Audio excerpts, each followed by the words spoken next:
In September 1970, two sites squared off for the title of the center of the world: Piccadilly Circus in London and Dam Square in Amsterdam.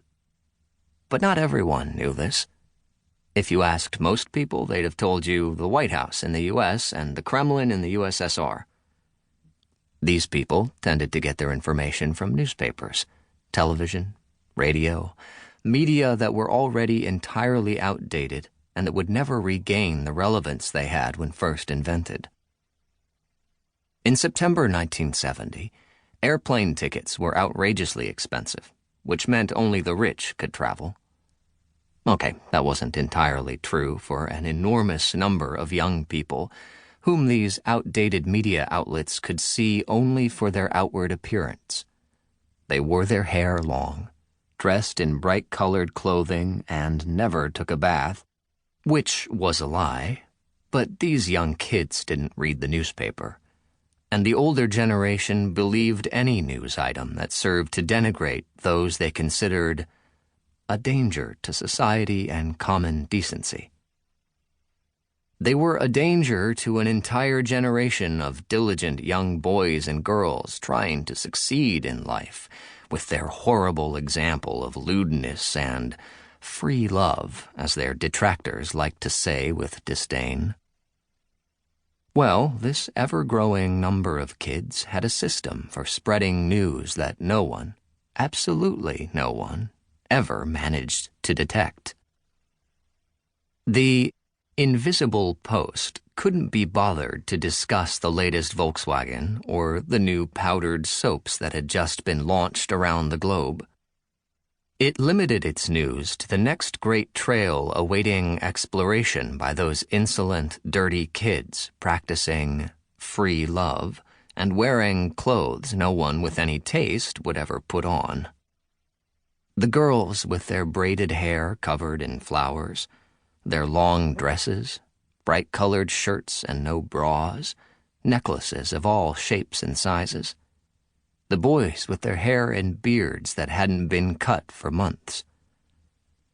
They wore faded jeans with tears from overuse, because jeans were expensive everywhere in the world, except for the U.S., where they'd emerged from the ghetto of factory workers and were worn at all the major open-air shows in and around San Francisco. The invisible post existed because people were always going to these concerts, swapping ideas about where they ought to meet next, how they could explore the world without jumping aboard one of those tourist buses where a guide described the sights while the younger people grew bored and the old people dozed. And so, thanks to word of mouth, everyone knew where the next concert was to take place or where to find the next great trail to be explored. No one had any financial restrictions because, in this community, everyone's favorite author wasn't Plato or Aristotle or comics from some artist who'd attained celebrity status. The big book, which almost no one who traveled to the old continent did so without, went by the name Europe on $5 a Day. With this book, everyone could find out where to stay, what to see, where to eat, where to meet, and where to catch live music while hardly spending a thing. Frommer's only error at the time was having limited his guide to Europe. Were there not perhaps other interesting places to see? Weren't there those who would rather go to India than to Paris? Frommer would address this failing a few years later, but until such time, the invisible post took it upon itself to promote a South American itinerary ending at the once lost city of Machu Picchu, with the warning not to mention anything to those who were outside of the hippie culture, lest the place be invaded by wild animals with cameras and extensive explanations, quickly forgotten, about how a band of Indians had created a city so well concealed it could be discovered only from above, something they considered impossible since men did not fly. Let's be fair. There was a second enormous bestseller, though not as popular as Frommer's book, which appealed more to those who had already flirted with socialism, Marxism, and anarchy. Each of these phases always ended in deep disillusionment with the system invented by those who professed that it was inevitable that the workers of the world would seize power, or that religion is the opium of the masses, which only proved that whoever uttered such a stupid statement understood little about the masses and even less about opium. Among the things these poorly dressed kids believed in were God, gods, goddesses, angels, that sort of thing.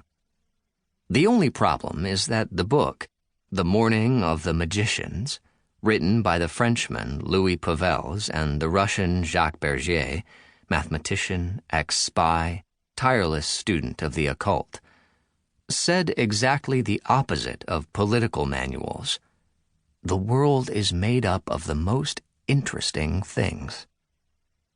There were alchemists, wizards, cathars, Templars, and other words that meant it never had much success in the bookstores.